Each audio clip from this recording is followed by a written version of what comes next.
नमस्कार बच्चों, expert knowledge academy में आप सभी का स्वागत है। आज की वीडियो में हम लेकर आए हैं कक्षा 10 में संस्कृत का एनुअल एग्ज़ाम का पेपर। इसे हमने यहाँ पे सॉल्व किया है। इसके माध्यम से आप देख सकते हैं कि आपने कितने नंबर्स मार्क्स के सही आंसर किए हैं। ये हमने सॉल्व किया हुआ क्वेश्चन पेपर यहाँ पे लिया हुआ है। जैसा कि यहाँ पे आप सभी देख रहे हैं कि ये सेट जो है बच्चों डी सेट है, ठीक है ना। डी सेट का पेपर है।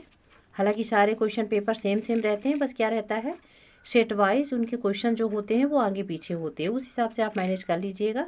फिलहाल हम यहाँ पे स्टार्ट कर रहे हैं कक्षा 10 एमपी बोर्ड का संस्कृत का पेपर, जिसे मैंने सॉल्व किया है। चलिए सबसे पहले देखिए, पहला क्वेश्चन है बच्चों, उचितम विकल्पम चित्वा लिखत। ठीक है ना, उचित विकल्प चुनकर आपको लिखना है। पहला क्वेश्चन है नदी नाम इत्यस्मिन् पदे विभक्ति अस्ति। तो नदी में कौन सी विभक्ति होगी? तो षष्ठी विभक्ति होगी, ध्यान रखिएगा। यदि आपने ऐसा किया है तो आपका आंसर सही है। तस्मिन् इत्यस्मिन् पदे वचनमस्ति। तस्मिन् में बच्चों जो है तो एक वचन होगा, ध्यान रखिएगा। कौन सा वचन होगा? एक वचन होगा, ठीक है ना। आगे चलते हैं। फिर देखिए थर्ड नंबर है अस्माभिः सर्वदा सत्यम वक्तव्यम इत्यस्मिन् वाक्ये अव्ययम अस्ति। अस्माभिः सत्यम वक्तव्यम, ये सारे शब्द जो है बच्चों ये अव्यय नहीं है। अव्यय आपका कौन सा है? सर्वदा, ठीक है ना। फिर आगे देखिए, इसमें जो है तो क्या करना है, अधोलिखिते शब्देषु अव्यय पदम नास्ति। मतलब नीचे लिखे शब्दों में अव्यय पद नहीं है। तत्र सर्वत्र सदा, ये तीनों बच्चों अव्यय पद है। क्या नहीं है? रमा। आगे चलिए देखिए, बालकान में कौन सी विभक्ति होगी? तो बालकान में द्वितीय विभक्ति बहुवचन है। बालकान में कौन सी विभक्ति है बच्चों? द्वितीय विभक्ति और बहुवचनम है। फिर इसी तरह से धेनवाह में देखिए, धेनवाह में बहुवचन है, ध्यान रखिएगा, एक वचन नहीं है, ठीक है ना। धेनवाह इत्यस्मिन् पदे वचनम अस्ति। धेनवाह में कौन सा वचन है? तो बहुवचन होगा, धेनु धेनो धेनवाह, ठीक है। आगे चलिए, प्रदत्तय शब्दय रिक्त स्थानान पूर्यते। यहाँ पे शब्द दिए हुए हैं, इनके आधार पर आपको क्या करना है? खाली स्थान भरना है। सुलभ का क्या होगा बच्चों? दुर्लभ होगा। शीघ्रम का सत्वरम होगा। पर्यायवाची पूछ रहा है, सुलभ का पर्यायवाची क्या हो, सॉरी विलोम होगा दुर्लभ, और शीघ्रम का पर्यायवाची शब्द जो है तो क्या होगा? सत्वरम होगा। क्या लिखा है? शीघ्रम इत्यस्य पदस्य सत्वरम पर्याय पदम अस्ति, ठीक है ना, सत्वरम होगा। फिर इसके बाद देखिए, श्वेता अश्वः धावति, मतलब सफेद घोड़ा दौड़ता है। इत्यस्मिन् वाक्ये विशेषण पदम अस्ति। इसमें विशेषण क्या है? तो जिसकी विशेषता बताई जाए, अश्व की क्या बताई जा रही? विशेषता क्या है? श्वेत है, तो ये हो जाएगा यहाँ पे सफेद, ठीक है ना, ये इसका विशेषण हो गया। आगे देखिए, जननी तुल्यवत्सला। जननी जो है तुल्यवत्सला इत्यस्मिन् वाक्ये विशेष पद क्या होगा? तो जननी होगी, ठीक है। आगे बढ़िए, आगे लिखा हुआ है बच्चों, सलिलम इत्यस्य पदस्य पर्याय पदम अस्ति। तो सलिल का क्या होगा बच्चों? जलम होगा। यहाँ पे आपके ऑप्शन में दिए हुए हैं, ध्यान रखिएगा। तो जलम हो जाएगा। सलिलम का पर्यायवाची शब्द क्या होगा? जलम होगा। फिर निर्मलम का विलोम क्या होगा? निर्मल का यानी तो एकदम साफ, बिना मल का। तो समलम का अर्थ होता है मल सहित, है ना। तो निर्मलम का पूछ रहा है, विलोम क्या होगा? तो समलम होगा, ठीक है। चलिए आगे देखते हैं। हाँ तो बच्चों ये है, देखिए क्वेश्चन नंबर 3, युग मेलनम कुरुत। क्या करना है? सही जोड़ी मिलानी है। यहाँ पे देखिए लगभग 6 शब्द दिए हुए हैं, और यहाँ पे कुल कितने दिए हुए हैं? यहाँ पे पूरा का पूरा शब्द जो दिया है इसका 2 गुना है, यानी 12 इधर दिए हुए हैं, ठीक है ना। कंफ्यूज भी करने के लिए आप दिया गया है यहाँ पे, ठीक है ना। तो चलिए यहाँ पे आपको क्या करना है? सही जोड़ी मिलानी है। तो सूर्योदय का में कौन सी संधि होगी? सूर्योदय में गुण संधि होगी। यहाँ पे हमने बना लिया है पहले से। अनुरूपम में पहला पद अव्यय है, तो इसमें क्या हो जाएगा? अव्ययी भाव समास होगा। चौर भय जो है तो इसका समास विग्रह करेंगे तो चौरात भयम होगा, तो इसमें तत्पुरुष समास होगा। इसमें जानते हैं कौन सा समास होगा? पंचमी तत्पुरुष होगा। कौन सा समास होगा? पंचमी तत्पुरुष होगा। त्रिभुवन पहला पद संख्यावाची है, हमने बताया था आपको, तो इसमें द्विग समास होगा। और पुस्तकालय में कौन सी संधि, क्या कह रहा है? पुस्तकालय में आपकी दीर्घ संधि होगी। पुस्तक धन आलय, पर यहाँ पे देखिए जहाँ से हमारे संधि शब्द का विच्छेद होगा, वर्ण का विच्छेद होगा, वहाँ पे बड़ा की मात्रा लगी है। तो हमने बताया था कि बड़ा आ, बड़ी ई, बड़ा ऊ और बड़ी री की मात्रा वाले ये शब्द जहाँ पे आते हैं वहाँ कौन सी संधि होगी? दीर्घ होगी, ठीक है ना। तो ये क्या हो जाएगा? पुस्तक धन आलय। और निश्चल में यदि निस धन निह धन चलह लगा दिए तो गलत हो जाएगा। निश्चल का निह धन चलह होगा, इसका आंसर होगा, राइट आंसर होगा बच्चों निह धन छलह। क्या हो जाएगा? निह धन छला। तो ये हो गया आपका क्वेश्चन नंबर 3। नेक्स्ट चलिए देखते हैं।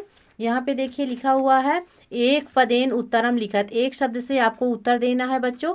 सारे क्वेश्चन का आंसर यहाँ पे हमने सॉल्व करके लिख लिया है। पहले देखिए, दुर्बले श्रुते कस्याः अधिका कृपा भवति। कमजोर पुत्र पर सबसे अधिक कृपा किसकी होती है? तो माता की होती। एक पद में आंसर बिल्कुल मेरे जैसे ही आपको लिखने थे, ठीक है ना।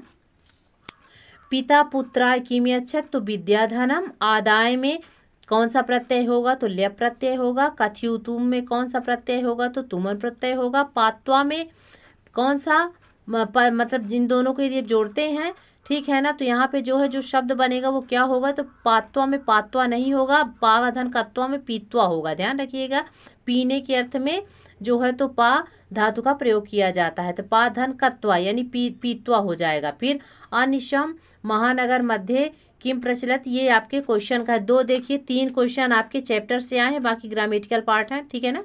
अनिशम महानगर मध्य किम प्रचलित, कालायस चक्रम यानी लोहे का पहिया, ठीक है। आगे चलिए देखते हैं क्वेश्चन नंबर जो 5 है, इसको हमने सॉल्व किया है। यहाँ पे देखिए ध्यान से, शुद्ध वाक्या नाम समक्षम आम, अशुद्ध वाक्या नाम समक्षम ना इति लिखत पीबति। इसमें क्या कह रहा है, थोड़ा आपको अच्छे से देखना था कि पीबति इत्यस्मिन पदे एक वचनम, यहाँ पे क्या लिखा हुआ है? नास्ति। पीबति में इसमें जो है क्या एक वचन नहीं है? तो बिल्कुल गलत है, क्योंकि इसमें एक ही वचन है, ठीक है।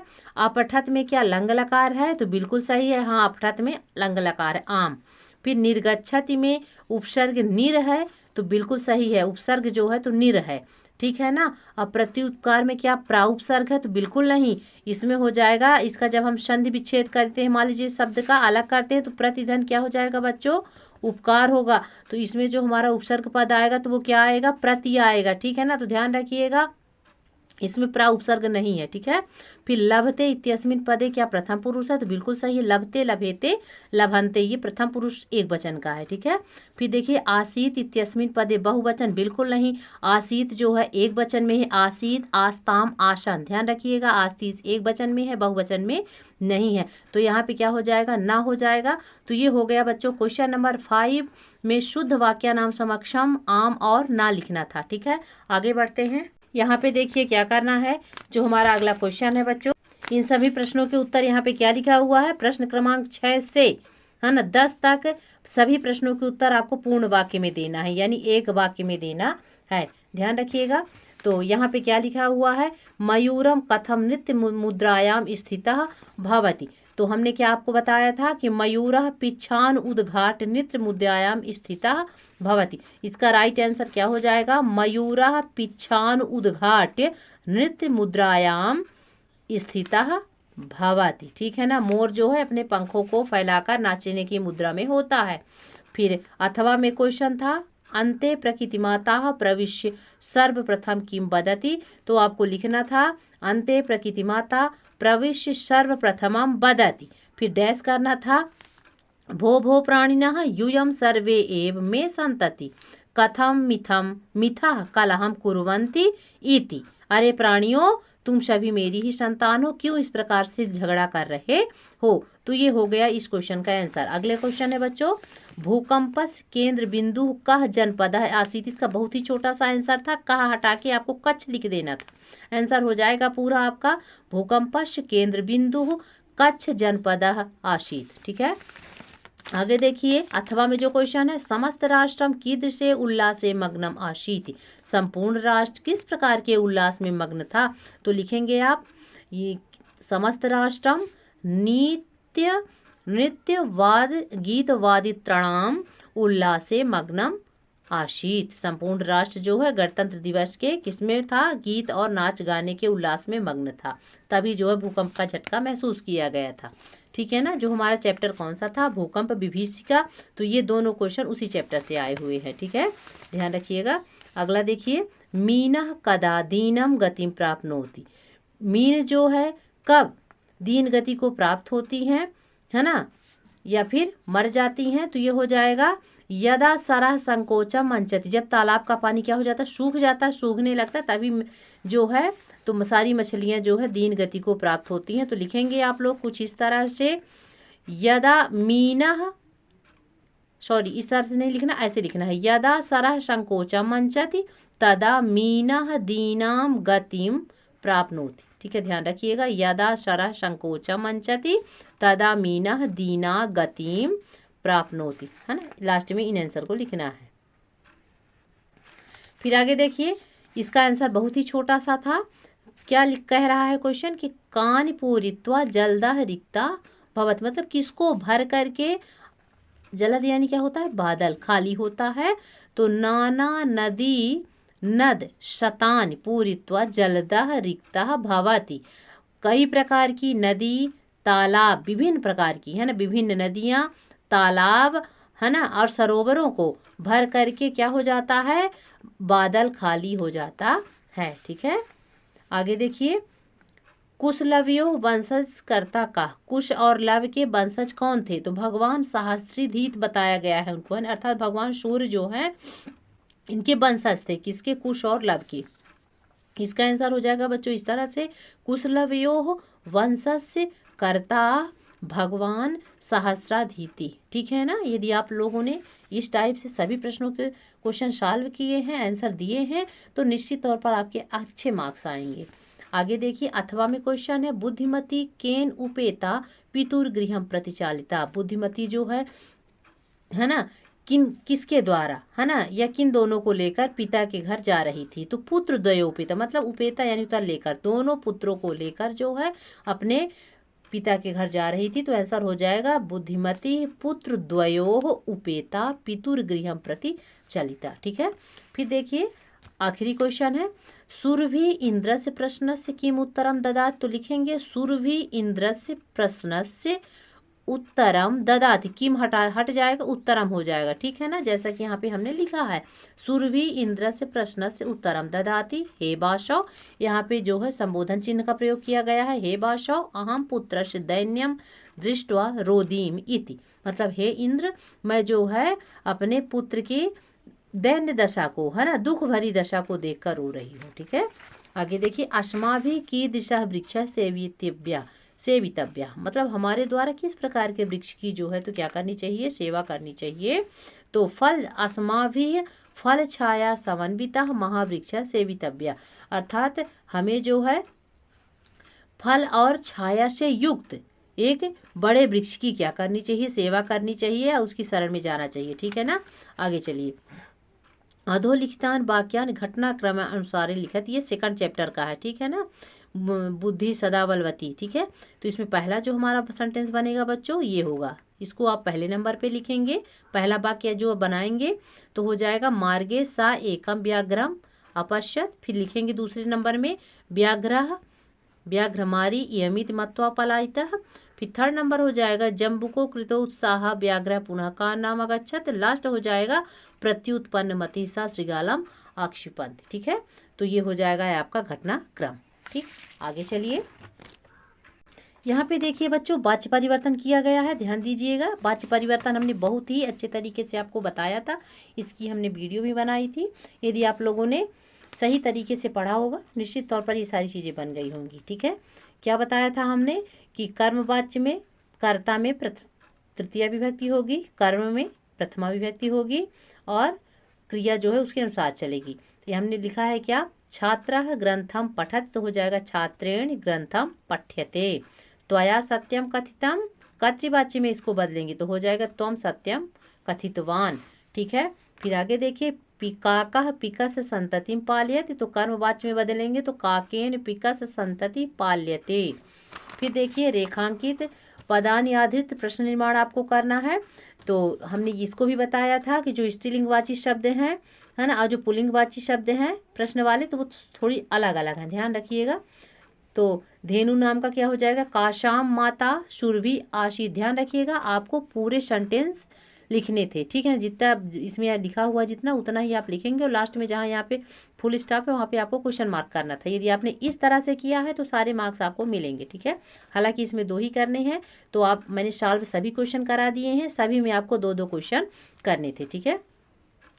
तो चातकः बने वसति, तो हो जाएगा चातकः कुत्र वसति, लास्ट में क्वेश्चन मार्क। मयूरस नृत्यम प्रकृति आराधना, तो मयूर का नाचना ही क्या है, प्रकृति की आराधना है। तो प्रकृति स्त्रीलिंगवाची है, षष्ठी विभक्ति में है, तो हो जाएगा यहाँ पे कस्या लिखेंगे, मयूरस नृत्यम कस्या आराधना, ठीक है। फिर अगला क्वेश्चन देखिए बच्चों क्या लिखा हुआ है, अधोलिखितान वाक्यान कः कम प्रतिकथ्यते, इसमें भी 2 करने हैं आपको, ठीक है। तो क्या लिखा हुआ है, भवान कुतः भयात पलायितः, तो जम्बुक ने कहा था, जम्बुक भी लिख सकते हैं, श्रृगाला भी लिख सकते हैं, आपकी इच्छा जो मन करे वो लिखे। तो जम्बुकः व्याघ्रम, ठीक है ना। यदि आपने जम्बुक लिखा है तो भी सही है, और यदि गीदड़ श्रृगाल लिखा है तो भी सही है, ठीक है। किम कुपिता एव भड़ति उत प्रकिस्था, तो विदूषक ने किसको कहा था, कुशम को कहा था। अनितम बदस चेतः, चेत काकः दसेत, मतलब झूठ बोलेगे तो कौवा काटेगा, तो कौवे ने किसको कहा था, पिकम यानी कोयल से कहा था। फिर ये जो अपना क्वेश्चन है 15 नंबर 15 नंबर, तो प्रश्न पत्रे समागतान श्लोकान विहाय स्व पाठ्य पुस्तक से सुभाषिता में एक सुभाषित श्लोक लिखना था, ठीक है ना। फिर यहाँ पे देखिए अशुद्ध कारक वाक्य नाम शुद्ध करना था, अशुद्ध कारक वाक्य को क्या करना है, शुद्ध करना है, ठीक है। तो यहाँ पे देखिए क्या लिखा हुआ, वृक्षेण पत्राणि पतंती, है ना, वृक्ष से क्या गिरते हैं, पत्ते गिरते हैं। तो इसमें क्या हो जाएगा, देखिए यहाँ पे तृतीय विभक्ति का प्रयोग किया गया, तो इसमें आप बनाएंगे पंचमी विभक्ति करेंगे, तो हो जाएगा वृक्षात पत्राणि पतंती। फिर इसमें देखिए द्वितीय विभक्ति का प्रयोग किया गया है, चतुर्थी विभक्ति होगा यहाँ पे, तो गुरुवे हो जाए, गुरुवे नमः। विद्यालयम परितः वृक्षाः सन्ति, तो यहाँ पे देखिए पूरा सेंटेंस आपका सही है, परितः के आधार पर यदि हम विद्यालय में चलते हैं बच्चों, तो इसमें द्वितीय विभक्ति का प्रयोग किया गया है, इसलिए आपका पूरा वाक्य पूरा सही है। कंफ्यूज करने के लिए यहाँ पे आपको दे दिया गया है, ठीक है। चलिए आगे बढ़ते हैं। रिक्त स्थानान पूरित, ये पाठगत खाली स्थान है जिसमें आपको 4 करने हैं, 2 नंबर का है। सारे क्वेश्चन जितने खाली स्थान वाले जो सब थे यहाँ पे हमने भर दिया है। देखिए काका मेध्या मेध्य भक्षका भवति, भूकंपित समय वही गमनमेव उचितं भवति, पर्यावरणस्य रक्षणम् एव प्रकृतेः आराधना, पिकः परिभृतः अपि कथ्यते, सदा समय सदुपयोगः करणीयः, मयूरः अहिभुक् इति नाम्ना अपि ज्ञायते, ठीक है। बाकी ये सारे क्वेश्चन तो आपसे बन ही गए होंगे, फिर भी आंसर आप देख सकते हैं। अधोलिखितम गद्यांशम पठित्वा प्रश्न नाम उत्तराण लिखत, गद्यांश को पढ़ना था, आंसर लिखना था। आंसर क्या है यहाँ पे आप सभी बच्चे देख सकते हैं, ठीक है ना। तो इसमें क्या करना था आपको, निर्धनो जनः वित्तिम उपार्जित वान, ये हो गया आपका राइट आंसर, ठीक है ना। बाकी आपको पूरे बनाने थे। सह कुत्र सफल हो जाता, तो सह महाविद्यालय प्रवेशुम दापितुम सफल हो जाता, ठीक है। तत्तनया कस्मिन संलग्नम समभूत, तो छात्रावासी, ठीक है ना। ये हो गया है आपका गद्यांश का पहला। दूसरा है देखिए अथवा में जो था यहाँ पे क्या लिखा हुआ है, गणतंत्र दिवस के बारे में था, है ना। तो ये भी गणतंत्र जो भूकंप विभीषिका वाला चैप्टर है उसी का ये है, ठीक है ना, जिसमें गणतंत्र दिवस का वर्णन किया गया है। तो इसका जो आंसर देखिए लिखा है, कश्मीर प्रांत कदा धराया महत्कंपनम जाता, मतलब कश्मीर प्रदेश में सबसे कब बहुत बड़ा भूकंप आया था, तो यहाँ से आपको आंसर लिखना है। ये जरूरी नहीं था, ठीक है ना, ये आपको ज़्यादा जरूरी नहीं था, फिर भी यदि आपने लिख दिया तो सही है। ये आपको लिखना था द्विसहस्रतमे ख्रीष्टाब्दी, ठीक है ना, इसको आपको लिखना था, है ना। लिखते आप कश्मीर प्रांते द्विसहस्रतमे ख्रीष्टाब्दे धराया महत्कंपनम जातम, ठीक है। कति जना आकाल कालम कल्विता, तो लक्ष्य परिमिता हो जाएगा, लिखेंगे आप लक्ष्य परिमिता जना अकाल कालम कवलिता। फिर पृथ्वी कस्मात प्रकंपते इति विषय के, है ना, कथयंती, तो वैज्ञानिकों ने ऐसा कहा है, ठीक है ना। वैज्ञानिकों की बातें यहाँ पे बताई गई है कि किस कारण से पृथ्वी जो है तो क्या करती है, कंपित होती है, तो ये वैज्ञानिक बोले थे। फिर आगे देखिए लिखा हुआ है, पद्यांश आपको पढ़ना था और पद्य का आंसर देना था, बहुत ही ईजी है ना। यहाँ पे देखिए गुणम किम वेत्ति, गुणम यहाँ पे आंसर आपका दिया हुआ है। बलि किम वेत्ति, तो हो जाएगा बलम, है ना। गुणी गुण को जानता है, बलवान बल को जानता है, और किसके महत्व को, बसंत के महत्व को कौन जानता है, कोयल तो कह रहा है पीको कश गुणम वेत्ति, तो वसंतश्री। तो ये हो गया आपका क्वेश्चन नंबर 19 का पद्यांश का क्वेश्चन।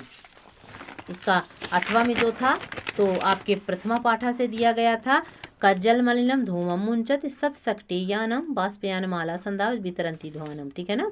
बाकी आप देख लीजिए यहाँ पे देखिए, सत्सक्टेयानम किम मुंचति, धूमम हो जाएगा बच्चों का संधावती, तो बाष्पयान माला संधावती बन ही गए होंगे सारे क्वेश्चन।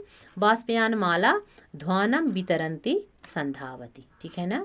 तो इनको जो है तो आपको क्या करना, किम हटा करके धूमम करना था, का हटा के बाष्पयान माला, और बाष्पयान माला यहाँ पे क्या लिखा है, इसको थोड़ा सा पलट देना था, वितरंती ध्वानम कर देंगे। ठीक है, सॉरी, हाँ यहाँ इसको नहीं, यहाँ से वितरंती ध्वानम, तो ध्वानम वितरंती इस तरह से आपको कर देना था। ठीक है ना। बाष्पयान ध्वानम वितरंती संधावती। अगला क्वेश्चन है नाट्य पाठ से आ गया है आपके नाटक वाला भाग का। देखिए यहाँ पे क्या लिखा हुआ, नाट्यांश पठित्वा प्रश्नानाम उत्तरायण लिखा थी, तो ये लवकुश वाला जो चैप्टर था उसमें से दिया गया है। ठीक है ना। मातरम इतनामनोम कह वेद तुम इच्छति, कौन माँ का नाम जानना चाहता था, तो राम। कश्या द्वे नामिनी, तो यहाँ पे देखिए तस्याह लिखा हुआ है ना, ये पहले क्वेश्चन का आंसर यहाँ पे है। ठीक है ना। तो तस्याह कश्याह द्वे नामिनी, तो तस्याह द्वे नामिनी। ठीक है ना। के देवी इत नाम, देवी सीता को कौन बोलता था, तो जो जंगल में रहने वाले तपवासी थे वो बोला करते तपोवन वासिना, जो है सीता को देवी कह के पुकारते थे। ठीक है।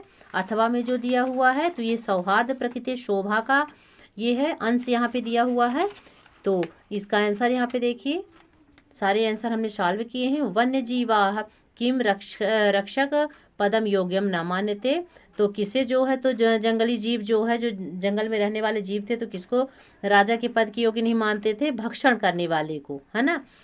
फिर केन बहुकाल पर्यंतम शासनम कृतम, बहुत समय से किसने शासन किया, तो सिंह के द्वारा बहुत समय तक शासन किया गया, तो केन के स्थान पर सिंहेन हो जाएगा, भक्ष किम के स्थान पर भक्षकम हो जाएगा, खगः एव कह भविष्य, तो खगः एव वन राजा भविष्यति। ये हो गया है आपका क्वेश्चन नंबर 20 का अथवा का लास्ट नाट्यांश पद। फिर देखिए यहाँ पे आपका 21 जो क्वेश्चन है, इसको क्या है, अपठित गद्यांश है बच्चों, इसको आपको क्या करना था, ये आपकी बुक का नहीं आया हुआ है, इसे आपको क्या करना है, अच्छे तरीके से पढ़ना था। इसका शीर्षक और सभी प्रश्नों के उत्तर आपको लिखने थे, जैसा कि यहाँ पे हमने लिख दिया है। ठीक है। संस्कृत परिवार कुत्र हरियाणा राज्य, प्राध्यापक कश्मय शतरूप्यकाण दत्तवान अभिमन्यु को प्राध्यापक ने कितने रुपए दिए थे, 100 रुपए दिए थे। प्राध्यापक अभिमन्यु शतम रूप्यकाण किमर्थम दत्तवान, तो प्राध्यापक ने अभिमन्यु की प्रतिभा को देखकर, तो क्या लिखेंगे, प्राध्यापक अभिमन्यु प्रतिभां दृष्ट्वा शतरूप्यकाण दत्तवान। ठीक है ना। किमर्थम अटे शतरूप्यकाण दत्तवान। ठीक है। फिर युवकः गीताया कथम गीताया श्लोकान स्मरत, तो हो जाएगा युवकः प्रतिदिनम गीताया श्लोकान पठित्वा, है ना, गीताया श्लोकान स्मरत। फिर इसका शीर्षक पूछ रहा है, तो इसका शीर्षक हो जाएगा बच्चों, जिस चीज को, शीर्षक अर्थ क्या होता है, जिस शब्द को या जिस वाक्य को लेकर, है ना, कहानी कही गई हो। ठीक है ना। जो आधार हो कहानी का वही शीर्षक होता है, तो इसका शीर्षक हो जाएगा बच्चों संस्कृत परिवार। ठीक है। अगला क्वेश्चन है स्वप्राचार्य कृते त्रयदिवसानाम अवकाशार्थम एक प्रार्थना पत्रम लिखा। इसमें अवकाश के लिए आवेदन पत्र लिखना था 3 दिन के लिए। उम्मीद करते हैं आप सभी बच्चे लिखे होंगे। अथवा लिखा है स्वभगिन्या विवाहे आमंत्रितुम स्वमित्र प्रतम लिखा, मतलब अपनी बहन के विवाह के लिए आमंत्रण के है तो अपने मित्र को पत्र लिखना था। ठीक है। इसके बाद 100 शब्दों में आपको लिखना था पर्यावरण, महाकवि कालिदास, अस्माकम देश, दूरदर्शनम। तो बच्चों उम्मीद करते हैं आप सारे क्वेश्चन को अच्छे तरीके से सही ढंग से सॉल्व कर लिए होंगे, और यदि जो कुछ भी डाउट है तो इस क्वेश्चन पेपर के माध्यम से आप देख सकते हैं, अपना डाउट क्लियर कर सकते हैं। बहुत सारी शुभकामनाओं के साथ आज की वीडियो हम यहीं पे समाप्त करते हैं। तो चलिए मिलते हैं अगले वीडियो में, तब तक आप सभी बच्चे स्वस्थ रहिए, खुश रहिए, मस्त रहिए और एक्सपर्ट नॉलेज एकेडमी से जुड़े रहिए। Thank you.